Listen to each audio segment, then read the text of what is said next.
चलिए बच्चा लोग, आप लोग कैसे हैं? मैं आपका केमिस्ट्री टीचर आनंद सिंह। तो सबसे पहले मैं आपको बच्चा बता दें कि नीट और जेई में एक कॉमन टॉपिक है जिसका नेम क्या है, मार्कोनिकॉफ्स रूल। इससे क्वेश्चन देखने को हमको नीट और आईआईटी में मिलता है। तो एक काम करते हैं ना, इसको हम चलते हैं बहुत जल्दी कवर करने।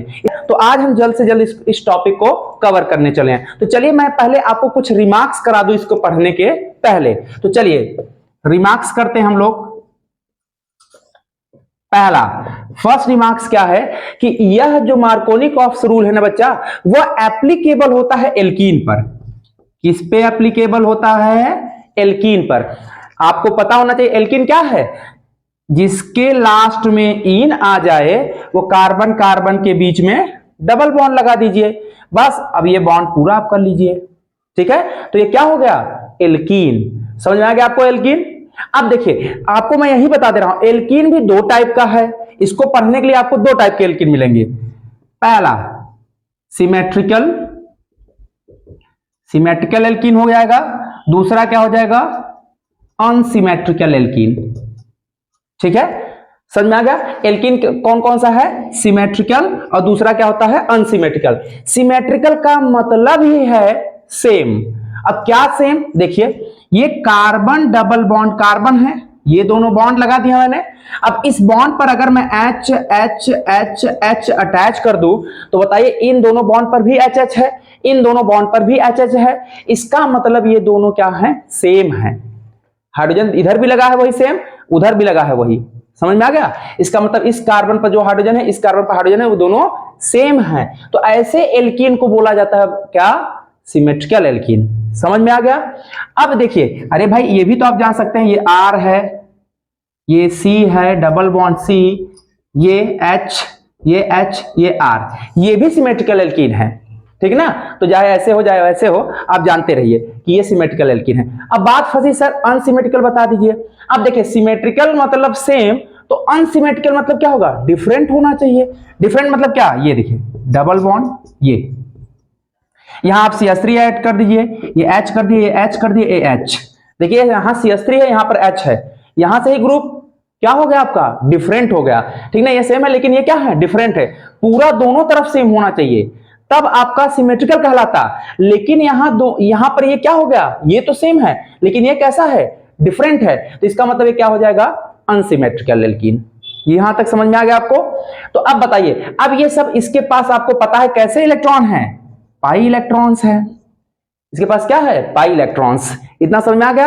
अब बताइए इस रिएक्शन को करने के लिए हमको कुछ न कुछ तो रिएजेंट चाहिए, क्योंकि ये पाई बॉन्ड टूटेगा, और टूटेगा तो किसी न किसी इस कार्बन की वैलेंसी क्या हो जाएंगी? फ्री हो जाएंगे।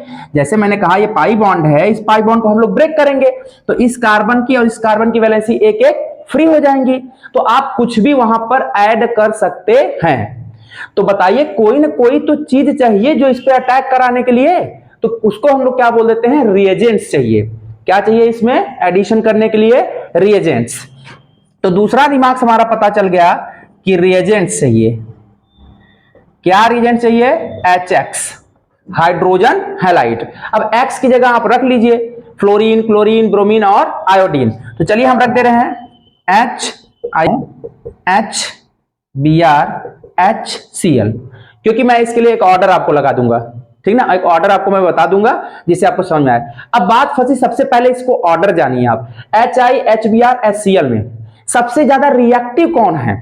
सबसे पहले आपको ये पता होना चाहिए। तो ऑर्डर ऑफ रिएक्टिविटी आपको पता होनी चाहिए इसमें। ये क्या है? HI, ये क्या है? HBr, ये क्या है? HCl, आगे HF होता है। HF बहुत वाइब्रेस रिएक्शन करता है, इसलिए हम लोग उसको नहीं लेते हैं, ठीक ना। तो ये HI, HBr और HCl लेते हैं। ये समझ में? अब बताइए इसमें ऑर्डर भी पूछ रहा है रिएक्टिविटी कि सबसे अच्छा कौन रिएक्शन करेगा। तो मैं बता दे रहा हूं, देखिए जिसकी साइज जितनी बड़ी होगी उसका लेंथ उतना बड़ा होगा, क्योंकि आपको पता है bond length directly proportional to atomic size. पढ़े होंगे ना भाई, बॉन्ड लेंथ किसके डायरेक्टली प्रोपोर्शनल होता है? एटॉमिक साइज के। एटॉमिक साइज के, ये पता है ना। बॉन्ड लेंथ किसके डायरेक्टली प्रोपोर्शनल होता है? Atomic size. मतलब बताइए टॉप टू बॉटम जाते हैं तो साइज क्या होती है? इंक्रीज करती है। जैसे फ्लोरीन हुआ, उसकी साइज छोटी होगी, फिर उससे बड़ी क्लोरीन, उससे बड़ी साइज ब्रोमीन, सबसे बड़ी साइज आयोडीन। तो बताइए जिसकी साइज बड़ी उसका बॉन्ड लेंथ बड़ा, मतलब आयोडीन क्या हो जाएगा, उसकी साइज सबसे बड़ी होगी, उसका लेंथ भी क्या होगा, बड़ा। और जिसकी लेंथ बड़ी होती है तो वो उसको उस बॉन्ड को तोड़ने में एनर्जी कम लगती है। समझ में आ गया? तो इसका मतलब जिसकी, भाई अब आयोडीन की साइज बड़ी है तो इसका लेंथ भी बड़ा होगा, इसको तोड़ने में एनर्जी कम देना पड़ेगा। समझ में आया? और जो जितना आसानी से टूट जाता है वो उतना ज्यादा रिएक्टिव होता है। तो सबसे ज्यादा क्या होगा, HI, दूसरा होता है HBr, तीसरा HCl। ये समझ में आ गया आपको रिएजेंट्स के बारे में। अब देखिए तीसरा पॉइंट जानिए आप, इसमें होता है इलेक्ट्रोफिलिक एडिशन रिएक्शन। क्या होता है थर्ड पॉइंट रिमार्क्स में, इलेक्ट्रोफिलिक एडिशन रिएक्शन। अब सबसे पहले इलेक्ट्रोफिलिक मतलब क्या, इलेक्ट्रो मतलब होता है इलेक्ट्रॉन, फिलिक मतलब होता है लवर। ये इसको किससे प्यार होगा, इलेक्ट्रॉन से प्यार होगा। समझ में आ रहा है? इसका मतलब इसको इलेक्ट्रॉन की जरूरत है, इसलिए हम इसमें सिंबल से डिनोट कर दें, ई लिख दें इसके ऊपर पॉजिटिव। पॉजिटिव क्यों लिखें, अगर पॉजिटिव रहेगा तभी तो इसको इलेक्ट्रॉन से प्यार होगा। तो इसका मतलब हम इसको लिख सकते हैं E प्लस। E प्लस मतलब होता है इलेक्ट्रोफाइल। अगर आप इसमें इलेक्ट्रोफाइल ढूंढ देंगे तो आप वहां पर, भाई इसको इलेक्ट्रॉन चाहिए, इलेक्ट्रॉन किसमें मिलेगा, एल्कीन में ही ना, तो आसानी से हम यहां पर अटैक करा सकते हैं। इसका मतलब आपको इलेक्ट्रोफाइल भी चाहिए, ठीक ना। और आपको बता दें, मैं इसी से बता दूं, इलेक्ट्रोफाइल बताइए क्या मिलेगा। देखिए HI, HBr, HCl तीनों में से किसी से रिएक्शन करा सकते हैं, तो हम चलेंगे HBr से कराने, क्योंकि आगे हम नेक्स्ट वीडियो में एंटी मार्कोनिकॉफ रूल पढ़ाएंगे, वहां HBr से ही कराएंगे, ठीक ना। तो यहां भी HBr को बता देंगे जिससे कि हम दोनों डिफरेंस वहां बता सके, ठीक ना। तो हम HBr ले रहे हैं, तो बताइए HBr में अगर इलेक्ट्रोफाइल ढूंढना हो तो कैसे ढूंढेंगे, H और Br में कौन ज्यादा इलेक्ट्रोनेगेटिव, Br ज्यादा इलेक्ट्रोनेगेटिव है क्योंकि हाइड्रोजन ग्रुप ज्यादा रिएक्टिव होता है ना, या फिर उसकी इलेक्ट्रोनेगेटिविटी अच्छी खासी होती है, ठीक ना। तो ये अपना इलेक्ट्रॉन खींच लेगा, तो H किस में मिल जाएगा, प्लस में, और Br किस में मिल जाएगा, माइनस में। तो हमको इलेक्ट्रोफाइल यहां क्या मिल गया, H प्लस। समझ में आ गया? तो आपको यह भी पता चल गया थर्ड पॉइंट कि इलेक्ट्रोफिलिक एडिशन रिएक्शन होगा, इसी इलेक्ट्रोफाइल को हमको एल्कीन पर ऐड करना है। समझ में आ गया, इलेक्ट्रोफिलिक एडिशन रिएक्शन देगा, ठीक है। अब फोर्थ पॉइंट हमको यह पता होना चाहिए कि इसके लिए सबसे पहले आपको पता होना चाहिए कौन सा रूल लगेगा, मार्कोनिकॉफ्स रूल। आपको मैं बता दूं क्या चाहिए आपको, मार्कोनिकॉफ्स रूल लगेगा। अब ये आपको मैं बता दूं मार्कोनिकॉफ्स रूल किस पे लगता है, तो ध्यान रखिए आप अनसिमेट्रिकल एल्कीन पर। किस पे लगेगा, अनसिमेट्रिकल एल्कीन पर लगेगा। मैं आपको अनसिमेट्रिकल एल्कीन के बारे में बता चुका हूं। अब ये बात फंसी है मार्कोनिकॉफ्स रूल किसे कहते हैं सर, तो चलिए देखिए हम बता रहे हैं आपको मार्कोनिकॉफ्स रूल किसे बोलते हैं। चलिए ये प्लस वाला इलेक्ट्रोफाइल मिलेगा, मान लो हमने ऐड कर दिया, कोई दिक्कत नहीं। अब Br को भी तो ऐड करना पड़ेगा, तो Br किस में है, माइनस में। अब समझिए मार्कोनिकॉफ्स रूल क्या बोलता है, यही बता देंगे हम आपको। मार्कोनिकॉफ रूल ये बोलता है कि नेगेटिव वाला पार्ट उस डबल बॉन्ड वाले कार्बन से अटैच होगा जहां पर हाइड्रोजन की संख्या कम हो। ये मार्कोनिकॉफ रूल कहता है, क्या कहता है, नेगेटिव वाला पार्ट उस डबल बॉन्ड वाले कार्बन से हम लोग अटैच करेंगे जिस कार्बन पर हाइड्रोजन की संख्या कम होगी। ये मार्कोनिकॉफ रूल बोलता है। समझ में आ गया आपको यहां तक? और चलिए फिफ्थ पॉइंट रिमार्क करिए आप लोग, इसमें एक इंटरमीडिएट बनेगा। क्या बनेगा, इंटरमीडिएट। और ये इंटरमीडिएट क्या बनेगा बच्चा, कार्बोकेटायन। क्या बनेगा, कार्बोकेटायन। अभी कार्बोकेटायन का मतलब बताइए सर, कार्बो मतलब कार्बन, केटायन मतलब प्लस, जिसके ऊपर कार्बन के ऊपर क्या आ जाए, अगर प्लस आ जाए तो उसे कार्बोकेटायन बोलते हैं, ठीक ना। अब ये भी ध्यान रखिए कार्बोकेटायन यहां 3 टाइप्स के, tertiary, secondary and primary carbocation. क्या क्या होते हैं, tertiary, secondary and primary carbocation, ठीक है ना। अब ये भी मैं आपको बता दूं, tertiary carbocation is more stable than secondary carbocation, और secondary carbocation is more stable than primary carbocation. यहां तक आपको समझ में आ गया, कार्बोकेटायन तक समझ में आ गया कि नहीं आ गया, इंटरमीडिएट, कोई दिक्कत? तो यहां तक समझे। अब देखिए एक पॉइंट और आप रिमार्क कर लीजिए, क्या, रीअरेंजमेंट, रीअरेंजमेंट इज पॉसिबल, ठीक ना, रीअरेंजमेंट इज पॉसिबल,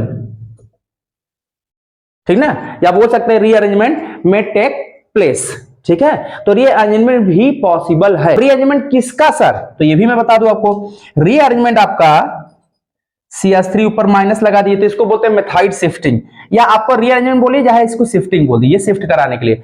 तो मेथाइड शिफ्टिंग कहिए, H पर माइनस आता है हाइड्राइड शिफ्टिंग, मतलब जहां मार्कोनिकॉफ्स रूल लगेगा ना वहां मेथाइड शिफ्टिंग भी पॉसिबल है और हाइड्राइड शिफ्टिंग भी पॉसिबल है। यहां तक आपको समझ में आ गया? किसी को कोई दिक्कत? तो यहां तक आप नोट करिए, फिर हम चल रहे हैं फटाफट इसके बारे में रिएक्शन करने कि किस पे कैसे ऐड होगा। ठीक है, तो नोट करिए यहां तक। तो ठीक है बच्चा लोग, तो आपको वहां तक रिमार्क्स आपको समझ में आया। अब चलते हैं रिएक्शन पढ़ने। तो सिमेट्रिकल एल्कीन और अनसिमेट्रिकल एल्कीन दोनों पर हम HBr का एडिशन पढ़ने चल रहे हैं। ठीक है ना, समझ में आया? तो चलिए, सिमेट्रिकल एल्कीन क्या है आपका? CH2 डबल बॉन्ड CH2, इसका नेम क्या है? एथीन। क्या नेम है? एथीन। इस पे हम लोग किसका एडिशन करने चल रहे हैं? HBr का। भाई H प्लस में Br माइनस में, ये समझ में आ रहा है ना? बस पाई बॉन्ड को आपको ब्रेक करना है, एक इस पे H कर दीजिए, इस पे Br कर दीजिए, समझ में आ रहा है? तो आपका डायरेक्टली एडिशन हो जाएगा। तो क्या बन जाएगा बताइए? CH3 CH2 Br। नाम क्या है इसका भैया? Ethyl bromide. इसका नेम क्या हो जाएगा? Ethyl bromide. आईपीएससी क्या हो जाएगा? Bromo ethane. ठीक है ना, तो ये कॉमन नेम है और उसका आईपीएससी क्या हो जाएगा? Bromo ethane. ठीक है ना, अगर आपको यहां पर डायरेक्टली आप ऐड कर सकते हैं। अब आप कहेंगे सर इलेक्ट्रोफाइल आप बताए थे, ठीक है, आप इलेक्ट्रोफाइल पहले ऐड कर दीजिएगा। अगर इलेक्ट्रोफाइल ऐड करेंगे तो बताइए किस तरीके से करना पड़ेगा आपको। देखिए सेम है, इधर अगर इलेक्ट्रॉन, ये पाई इलेक्ट्रॉन इधर शिफ्ट होगा तो इस पे माइनस आएगा, तो आपको H प्लस इस पे ऐड करना पड़ेगा। समझ में आ रहा है नहीं आ रहा है? तो अगर H प्लस आप इस पे ऐड करेंगे तब भी ये देखिए CH3 बनेगा, सिंगल बॉन्ड हो जाएगा, ये CH2 हो जाएगा, इस पे पॉजिटिव आ जाएगा। अब बताइए पॉजिटिव क्या चाहिए? नेगेटिव, तो इसी CH2 पे क्या ऐड हो जाएगा? Br, तो यही बनेगा ना। देखिए बना कि नहीं बना? अगर आप इलेक्ट्रॉन इधर शिफ्ट करेंगे तब भी यही बनेगा। ये समझ में आया आपको? आप करके देख लीजिएगा। ठीक, तो चलिए अब मैं आपको बताने चल रहा हूं, ये तो सिमेट्रिकल है, तो सिमेट्रिकल कहानी आप आसानी से कर सकते हैं। ठीक, अब आइए अनसिमेट्रिकल एल्कीन पर। अनसिमेट्रिकल एल्कीन क्या होता है? CH3 CH double bond CH2। ठीक है ना, जिसका नेम क्या होता है? प्रोपीन। क्या नेम है इसका? प्रोपीन। अब इस पे हम लोग क्या कराने चल रहे हैं? HBr का एडिशन। ठीक है ना, तो आपको पता है कि इसमें इलेक्ट्रोफाइल मिल जाएगा। कौन सा इलेक्ट्रोफाइल मिलेगा? H plus. अरे भाई ये प्लस में, ये Br माइनस में, तो इलेक्ट्रोफाइल क्या मिल गया? H plus. तो सबसे पहले हम इलेक्ट्रोफाइल का अटैक कराते हैं। किसका? इलेक्ट्रोफाइल का। तो चलिए देखिए, मैं आपको करा दे रहा हूं यहां। इसके दो पॉसिबिलिटीज है। क्या दो पॉसिबिलिटीज हैं? देखिए, पाई इलेक्ट्रॉन अगर ये शिफ्ट इधर करेगा तो ये माइनस इधर आ जाएगा। भाई अगर इलेक्ट्रॉन इधर शिफ्ट करेगा पाई इलेक्ट्रॉन, तो इस पे माइनस आएगा, इस माइनस को क्या चाहिए? प्लस। यही तो इलेक्ट्रोफाइल अटैक करेगा। अरे भाई इलेक्ट्रोफाइल को किसकी नीड होगी? इलेक्ट्रॉन की। इलेक्ट्रॉन कहां मिला इनको? इस कार्बन पर। तो H प्लस कहां अटैक करेगा? इसी कार्बन पर ना। तो क्या बना लेगा बताइए? CH3 CH2 सिंगल बॉन्ड, ये सिंगल बॉन्ड हो जाएगा, ये क्या हो जाएगा? CH2। बताइए ये पाई इलेक्ट्रॉन अगर इधर शिफ्ट हुआ तो इसके ऊपर चार्ज क्या आ जाएगा? पॉजिटिव। तो इसका मतलब ये पॉजिटिव आ गया। यहां तक समझ में आ गया आपको? तो बताइए, अब ये भी तो आप कह सकते हैं सर कि आप इधर क्यों किए पाई इलेक्ट्रॉन शिफ्ट, ये तो इधर भी हो सकता है, तो कर दीजिए। मैंने इधर शिफ्ट किया तो ये माइनस आ गया। अब ये इलेक्ट्रोफाइल कहां अटैक करेगा? इस कार्बन पर अटैक करेगा। समझ में आ रहा है ना? तो बताइए क्या बनेगा? CH3 CH सिंगल बॉन्ड, ये CH2 है, ये H ऐड हो जाएगा तो क्या हो जाएगा? CH3। अब इधर से पाई इलेक्ट्रॉन शिफ्ट किया, इसका मतलब इस कार्बन पर कैसा चार्ज आ जाएगा? पॉजिटिव। तो ये हो गया पॉजिटिव। ठीक है ना, यहां तक समझ में आया नहीं आया आपको? अब देखिए मैंने बताया था वहां इंटरमीडिएट आपका क्या बनेगा? कार्बोकेटायन। देखिए बन गया नहीं कार्बोकेटायन? ये कौन सा कार्बोकेटायन है? प्राइमरी। और ये कौन सा है आपका? Secondary carbocation. अब कहेंगे सर आपको कैसे पता ये प्राइमरी सेकेंडरी? आपको ट्रिक बता रहा हूं, जल्दी सीख लीजिए ट्रिक। क्या C पर पॉजिटिव आएगा तो आपका टर्सरी कार्बोकेटायन, CH पर पॉजिटिव आएगा तो सेकेंडरी कार्बोकेटायन, CH2 पर पॉजिटिव आएगा तो प्राइमरी कार्बोकेटायन। ठीक है ना, ये समझ आ गया? तो बताइए यहां CH2 पर पॉजिटिव है तो मैंने लिखा था CH2 पॉजिटिव होगा तो प्राइमरी, यहां CH पर पॉजिटिव है इसका मतलब ये सेकेंडरी कार्बोकेटायन है। अब समझ में आ गया आपको? अब बताइए मैंने वहां पर आपको ये भी बताया था ऑर्डर, टर्शरी कार्बोकेटायन सबसे ज्यादा स्टेबल होता है, उसके बाद कौन सा होता है? सेकेंडरी। तो यहां सेकेंडरी कार्बोकेटायन ज्यादा स्टेबल होगा और जो स्टेबल होगा वही ज्यादा रिएक्शन प्रोसीड करेगा। इसका मतलब वो मेजर बनेगा। ठीक है ना, समझ में आ रहा है? बनेगा दोनों, लेकिन ये वाला मेजर बनेगा सेकेंडरी वाला क्योंकि स्टेबल है, और ये माइनर बनेगा। ठीक है ना। तो अब बताइए, हम इलेक्ट्रोफाइल का तो ऐड कर चुके, बचा क्या, Br माइनस। तो बताइए अब यहां Br माइनस को हमको अटैक कराना है, यहां करा सकते हैं, इधर भी Br माइनस का आप अटैक करा दीजिए। बताइए क्या बन गया, देखिए इसमें बनेगा क्या, CH3 CH2 CH2 Br, ये बन जाएगा। इधर अटैक करेगा, क्या बन जाएगा, CH3 CH पर आ जाएगा Br, ये हो जाएगा आपका CH3। समझ में आ गया? ये आपका बनेगा मेजर और ये आपका बनेगा माइनर। यहां तक समझ में आ गया आपको? इसमें कोई दिक्कत? अब इसका नेम भी आपको मैं बता दूं, चलिए देखिए 1 2 3। तो अब बताइए इसका नेम क्या करेंगे आप, 2 पर कौन सा लगा है ग्रुप, Br, तो नेम क्या होगा, 2 ब्रोमो प्रोपेन। ये पैरेंट चेन है भाई ना, एन में करेंगे तो नेम क्या हो जाएगा, 2 ब्रोमो प्रोपेन। इसका नेम बताइए, इधर से काउंटिंग करें 1 2 3, तो नेम क्या हो जाएगा, 1 ब्रोमो प्रोपेन। समझ में आया? इसका नेम क्या हो जाएगा, 1 ब्रोमो प्रोपेन। तो बताइए मार्कोनिकॉफ रूल भी फॉलो कर रहा है। देखिए नेगेटिव वाला पार्ट, मार्कोनिकॉफ रूल क्या बताता था, नेगेटिव वाला पार्ट उस डबल बॉन्ड वाले कार्बन से अटैच होगा जिस कार्बन पर हाइड्रोजन की संख्या कम होगी। तो कहां कम है, ये CH पर। देखिए CH पर Br बना कि नहीं, तभी ये मेजर बना। ये समझ में आ गया? तो ये रूल भी फॉलो कर रहा है। अगर आपको इस टॉपिक में किसी प्रकार का आपको प्रॉब्लम हुआ हो तो आप हमारे कमेंट सेक्शन में जरूर बताइएगा। रही बात मेथाइड शिफ्टिंग और हाइड्राइड शिफ्टिंग का, तो मेथाइड शिफ्टिंग और हाइड्राइड शिफ्टिंग आप हमारे शॉर्ट्स वीडियो में जाकर के आसानी से वहां देख लीजिए, वहां पर मैं इन दोनों को कवर कर चुका हूं, मेथाइड शिफ्टिंग भी और हाइड्राइड शिफ्टिंग भी, जिससे आपका ये पूरा टॉपिक कवर हो जाएगा। तब तक के लिए बाय बाय, टेक केयर।